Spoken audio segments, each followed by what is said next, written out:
जलगांव जिले की शिंदाड गांव में युवक अतुल लक्ष्मण अहिरे को आत्महत्या के लिए उकसाने वालों के खिलाफ सख्त कार्रवाई की मांग को लेकर ग्रामीणों ने जोरदार विरोध प्रदर्शन किया। बता दें कि 22 वर्षीय अतुल पिछले 4-5 महीनों से सासवड़ के बाघोली इलाके में एक होटल में काम कर रहा था। परिजनों का आरोप है कि होटल मालिक और कर्मचारियों ने उस पर झूठा चोरी का आरोप लगाकर बेरहमी से मारपीट की और कबूलनामा देने का दबाव बनाया, जिसके बाद मानसिक रूप से परेशान अतुल ने रेलवे ट्रैक पर जान दे दी। मामले में शिकायत पिंपल गांव हरेश्वर पुलिस स्टेशन में दर्ज कराई गई है। आक्रोशित ग्रामीणों ने गांव बंद रखकर दोषियों को कड़ी सजा और पीड़ित परिवार को सरकारी सहायता देने की मांग की है।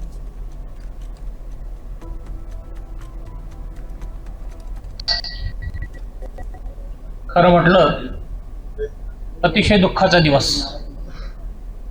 अतुल हा एक 20-22 वर्षाचा सर्वसाधारण कुटुंबातला युवक आपल्या पोटापाण्यासाठी पुण्यासारख्या शहरात गेला आणि त्याचा करुण अंत झाला। अतिशय दुर्दैवी घटना।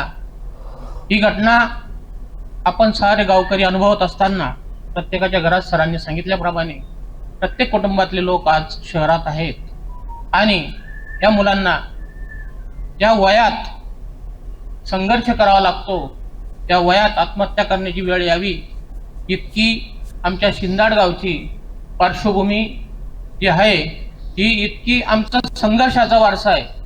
या गावाने परिसराला नाही, तालुक्याला नाही, जिल्ह्याला संघर्ष शिकवलेला आहे आणि अतुलच्या या जाण्यानं एक संघर्ष आपण करूया आणि तो संघर्ष कशा पद्धतीचा असेल तर तो कायद्याच्या मार्गाने असेल आणि या कायद्याच्या मार्गासाठी आमच्या गावातले आमचे मित्र ॲडव्होकेट अभयदादा, ॲडव्होकेट अरुण भोई आणि जे वकील संघ आपल्या पाचोरा तालुक्यात आहे त्यांच्याही वतीने अतिशय सर्वसाधारण कुटुंब असल्यामुळे पुण्या मुंबई सारख्या ठिकाणी आपण वकील देऊ शकत नाही, तर बार असोसिएशनच्या वतीने आपल्याला एक वकिलाची टीम तयार करून याच्यासाठी लढावं लागणार आहे।